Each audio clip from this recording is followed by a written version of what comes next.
semana como velador en un supermercado de una de las cadenas más conocidas en México y el más grande y antiguo de mi ciudad. La oferta de trabajo había llegado en un momento crítico de mi vida, cuando las facturas se acumulaban y mi cuenta bancaria parecía una barca a punto de hundirse. No me detuve a pensar en el porqué de la vacante ni en las condiciones inusuales de mi contratación. Necesitaba el empleo. Aceptar fue tan automático como respirar. El edificio del supermercado era una imponente estructura de ladrillos rojos con grandes ventanales que durante el día dejaba entrar una luz que hacía parecer todo más vivo y real. Pero por la noche, la historia cambiaba. Las luces del estacionamiento apenas se infiltraban por los cristales, creando sombras largas y deformes que danzaban en las paredes como espectros burlones. El gerente me entregó las llaves con una sonrisa nerviosa y su mano tembló cuando nuestras manos se rozaron. No es nada fácil. Me dijo: Solo tienes que hacer rondas cada hora, asegurarte de que todo esté cerrado y, por supuesto, no dejar entrar a nadie.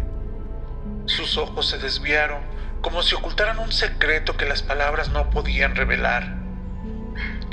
La primera noche fue tranquila. Hice mis rondas, revisé puertas y ventanas y disfruté del silencio que ofrece la madrugada. Pero algo en el aire se sentía fuera de lugar, como si los pasillos vacíos susurraran historias que no quisieran ser escuchadas. La segunda noche, mientras caminaba por el pasillo de las conservas, escuché un ruido, un golpeteo sutil, como de dedos tamborillando contra el vidrio. Me detuve, agudicé el oído, pero el sonido cesó tan rápidamente como había comenzado. Me convencí de que era el producto de mi imaginación. Al llegar la tercera noche, la atmósfera había cambiado. El edificio parecía más oscuro, más pesado, como si absorbiera la escasa luz y me envolviera en un manto de tinieblas. Mis pasos resonaban en el suelo de baldosas, marcando el ritmo de una marcha fúnebre mientras inspeccionaba el área de carnes. Vi una sombra moverse rápidamente por el rabillo del ojo y me giré inmediatamente, pero no había nada, solo los ganchos vacíos y el zumbido de los refrigeradores. La cuarta noche trajo consigo un frío anormal. Mi aliento se condensaba en el aire y una capa de escarcha comenzaba a formarse en los productos más cercanos a las puertas de los congeladores. Ah, caray. Debe de ser un problema con el sistema de refrigeración. Pensé. Pero entonces escuché una risa, baja, grutural, proveniente del fondo de uno de los pasillos. Corrí inmediatamente hacia el sonido y mi linterna temblaba en mi mano. Pero cuando llegué, solo encontré silencio y la sensación de ser observado.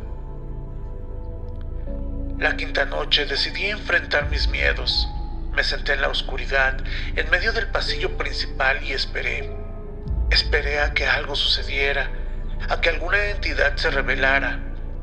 Lo que recibí fue un susurro, una voz que decía mi nombre, arrastrando las sílabas como si el aire mismo se retorciera para formarlas.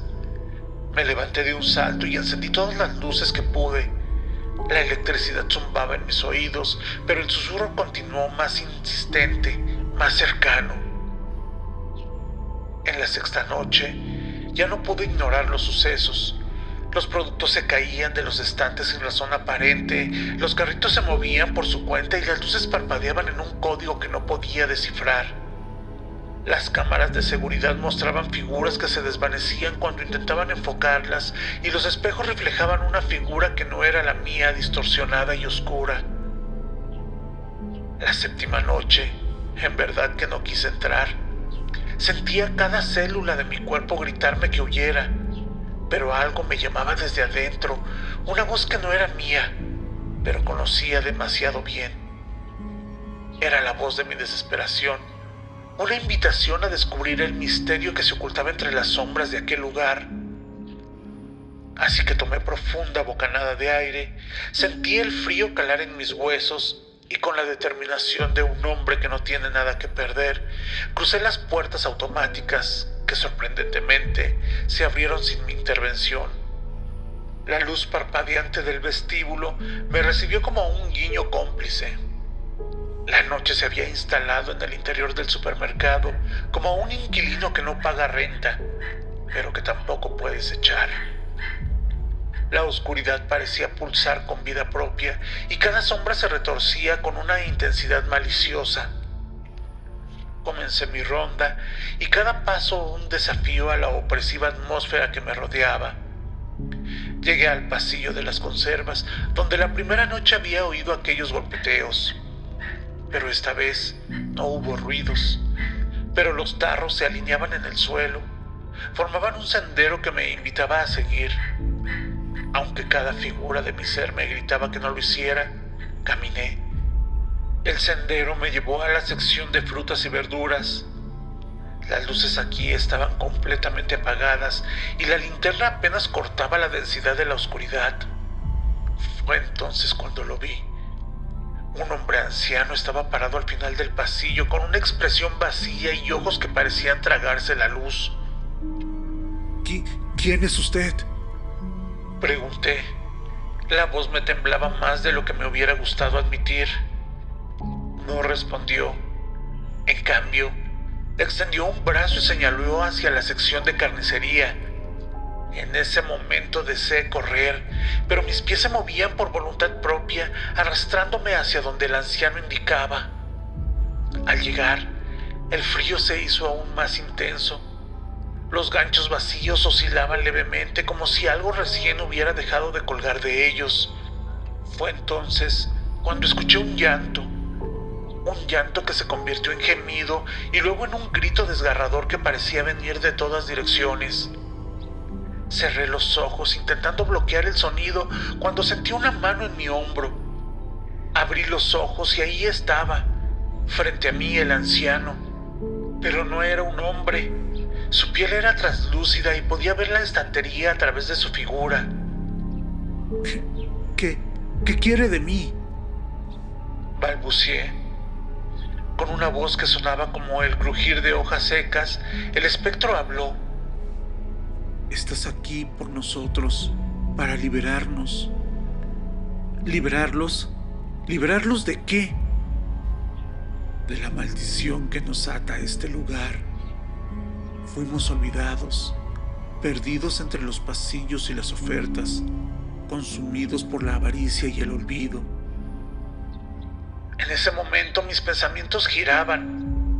¿Eran estas las almas de aquellos que alguna vez trabajaron aquí o que se perdieron en alguna tragedia olvidada? ¿Cómo puedo ayudarlos?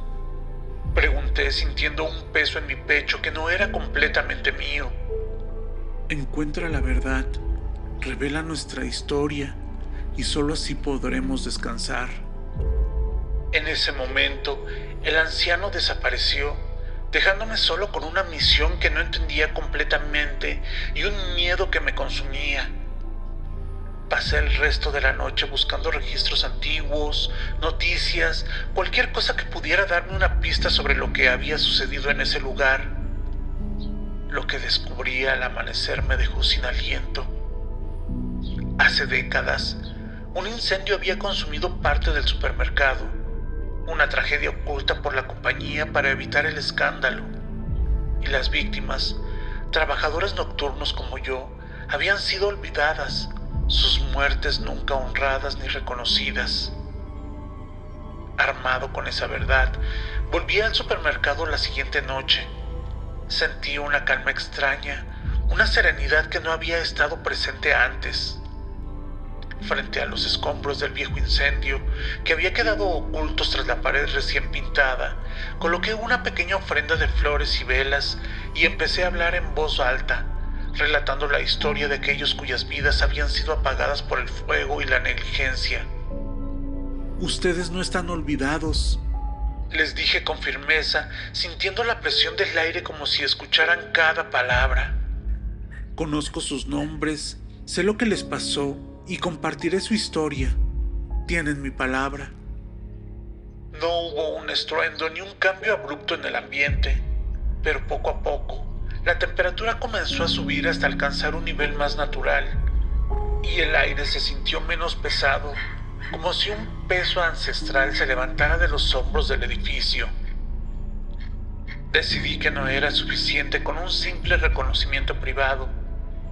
Durante los días siguientes, me dediqué a reunir toda la información que pude y la compartí con los medios locales. La historia de la tragedia olvidada del supermercado salió a la luz pública, generando una ola de indignación y compasión por igual. El supermercado construyó un pequeño memorial en honor a las víctimas del incendio y por primera vez en mucho tiempo, la comunidad parecía recordar y honrar a aquellos que habían sido olvidados. Desde esa noche, las cosas cambiaron. Los pasillos del supermercado ya no susurraban con voces dolientes, los carritos permanecían en su lugar y las sombras ya no danzaban con intenciones desconocidas. El lugar aún guarda el silencio y la quietud propia de cualquier tienda cerrada por la noche, pero ya no había nada siniestro en él. Sin embargo, no todo era paz. A veces, cuando el reloj marcaba las 3 de la madrugada, el aire se llenaba de una fragancia dulce, como si alguien pasara junto a mí llevando un ramo de flores frescas. Era un recordatorio de que aunque las almas en pena habían encontrado descanso, la historia de lo sucedido jamás debía ser olvidada. Mi trabajo como velador continuó, pero ya no me sentía solo.